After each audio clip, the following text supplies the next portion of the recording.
Ready to move in premium triplex villas at Bachapalli APR Projects.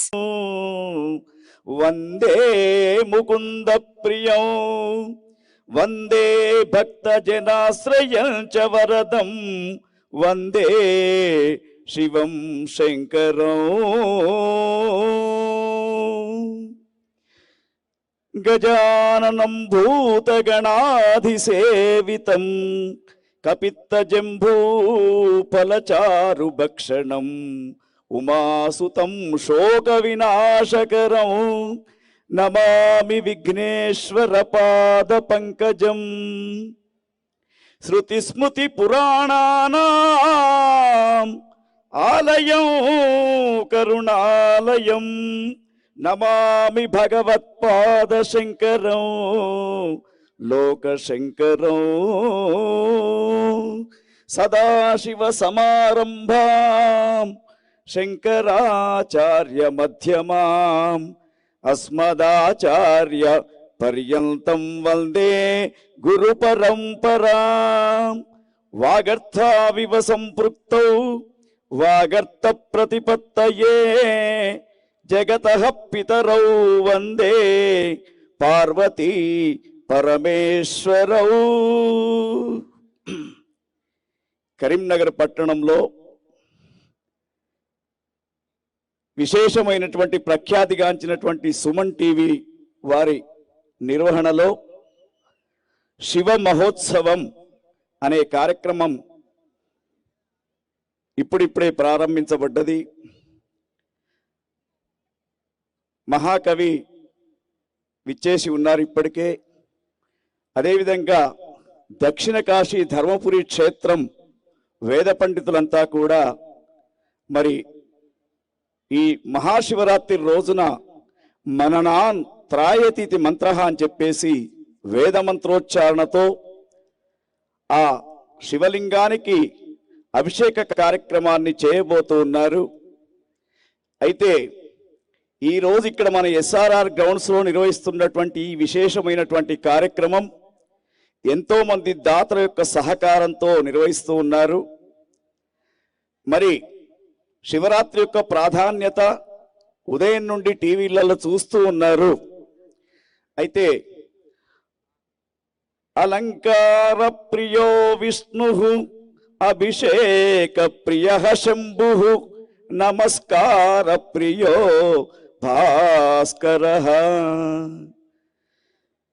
మహాదేవుడైనటువంటి శివునికి అన్నిటికంటే ఏది ఇష్టమంటే అభిషేక కార్యక్రమం ఇష్టం అని చెప్పేసి పంచామృతాలతోటి అభిషేక కార్యక్రమం చేస్తే మనలో ఉన్నటువంటి మానసిక శారీరక రుగ్మతలన్నీ ఆ పరమేశ్వరుడు తీసివేస్తాడని చెప్పేసి సుమన్ టీవీ వారు చక్కని కార్యక్రమాన్ని ఇక్కడ ఏర్పాటు చేశారు.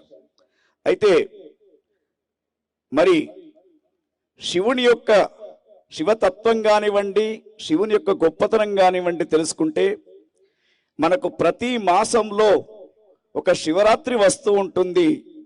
దానిని మాస శివరాత్రి అని చెప్తూ ఉంటాం. బహుళ పక్షంలో చతుర్దశి రోజున మాస శివరాత్రి వస్తూ ఉంటుంది. మరి మాఘమాసం బహుళ తృతీయ ఉపరి చతుర్దశి రాత్రి 9 గంటల ప్రాంతంలో ప్రారంభం కాబోతుంది. కాబట్టి ఈరోజు మహాశివరాత్రిగా మరి 1675వ సంవత్సరంలో ఇదే విధంగా మహాశివరాత్రి తిథి ద్వయంతో అంటే తదియ చతుర్థి కలిపి ఒక్కసారి రావడం జరిగింది. చాలా సంవత్సరాల తర్వాత అదే శుక్రవారం మళ్ళా శివరాత్రి రావడం జరిగింది. మహాదేవుడైనటువంటి లయకారుడైనటువంటి ఆ యొక్క పరమేశ్వరునికి చెంబెడు నీళ్లు పోసి ఒక పత్రిదళాన్ని సమర్పిస్తే సంతోషపడే దేవుడు త్రిదళం త్రిగుణాకారం త్రినేత్రంచ త్రియాయుధం త్రిజన్మ పాప సంహారం ఏక బిల్వం శివార్పణం అని చెప్పి మనము ఆ యొక్క శివుని యొక్క అర్చనను చేయవచ్చు. అయితే మహాశివరాత్రి కాబట్టి ఈ రోజున ముఖ్యంగా మనకు కార్యక్రమం కొంత ఆలస్యంగా ప్రారంభమైంది. కాబట్టి మరి అక్కడ అభిషేక కార్యక్రమం కూడా మనమంతా కూడా చూడాలి. తర్వాత చిన్నారి బాలబాలికలంతా కూడా చక్కని మరి నృత్య ప్రదర్శన నాట్యాలు చేయడానికి వారు కూడా సంసిద్ధంగా ఉన్నారు. కాబట్టి శివతత్వం గురించి చెప్పుకోవాలంటే చాలా ఉంటుంది, కానీ మనం సమయాన్ని బట్టి చూడాలి.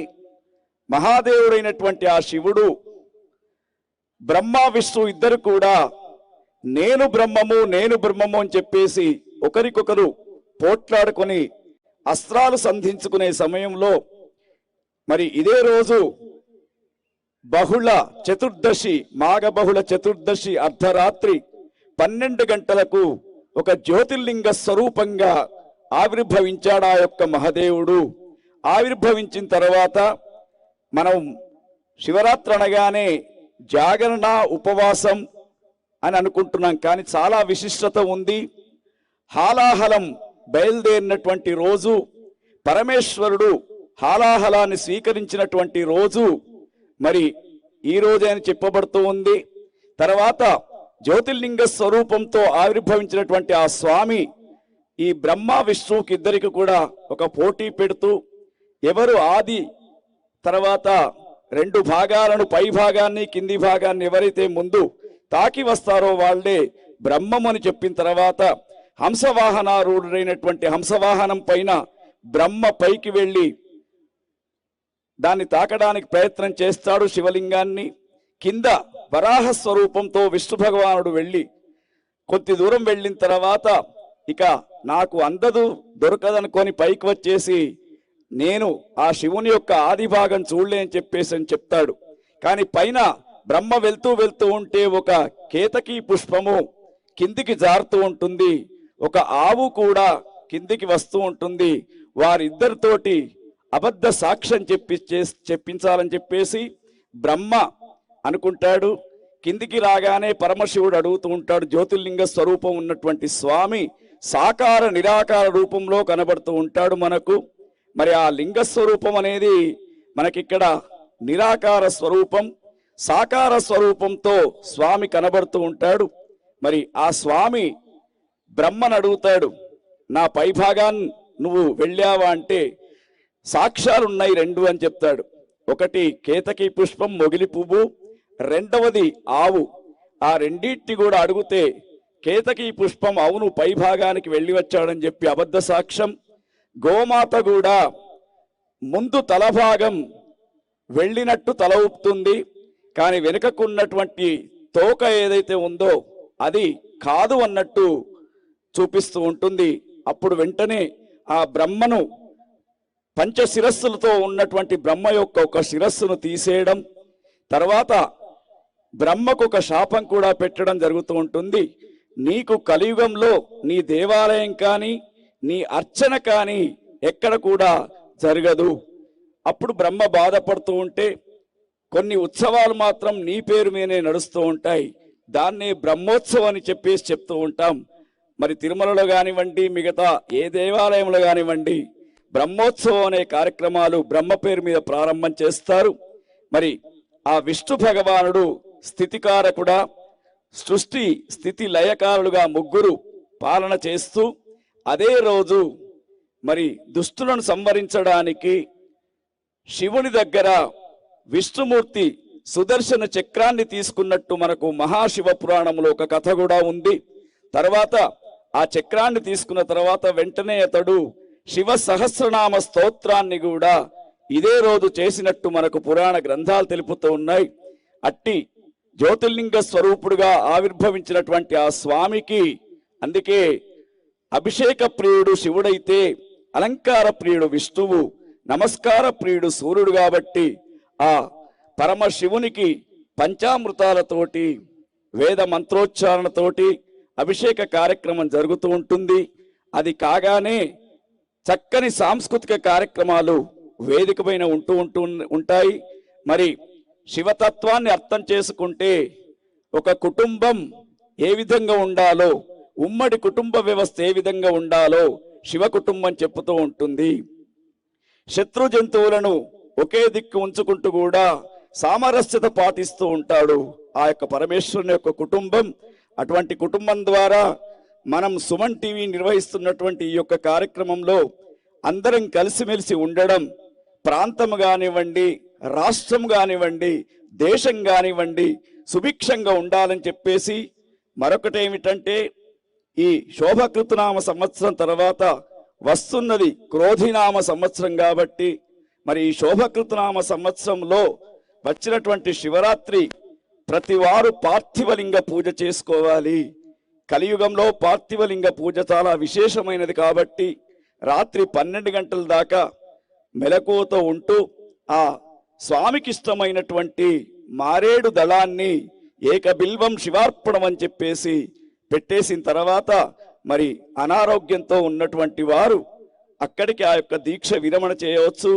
ఆరోగ్యంగా ఉన్నటువంటి వారంతా మాత్రం ఉదయం దాకా చక్కగా ఇక్కడ జరిగే కార్యక్రమాలను చూస్తూ ఉత్సవాలను తిలకిస్తూ ఆ పరమేశ్వరుని యొక్క కృపకు పాత్రులైతారని కోరుకుంటూ, మరి వేద పండితులు వారు సంసిద్ధంగా ఉన్నారు కాబట్టి మరి అభిషేక ప్రియ శంభుహు, ఆ అభిషేక ప్రియుడైనటువంటి శంకరునికి చక్కగా వేద మంత్రోచ్చారణతో అభిషేకం జరుగుతూ ఉంటుంది. పంచాక్షరీ మంత్రమైనటువంటి ఓం నమ శివాయ అనుకుంటూ మీ మనస్సులలో ఈ అభిషేక కార్యక్రమాన్ని చూస్తే చాలు, మీరు అభిషేకం చేసినంత పవిత్రత మీకు వస్తూ ఉంటుంది.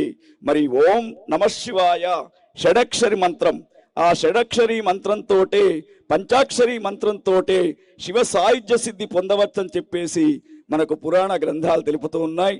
నమ పార్వతీపతయే హర హర మహాదేవ అనండి. నమ పార్వతీపతయే హర హర మహాదేవ.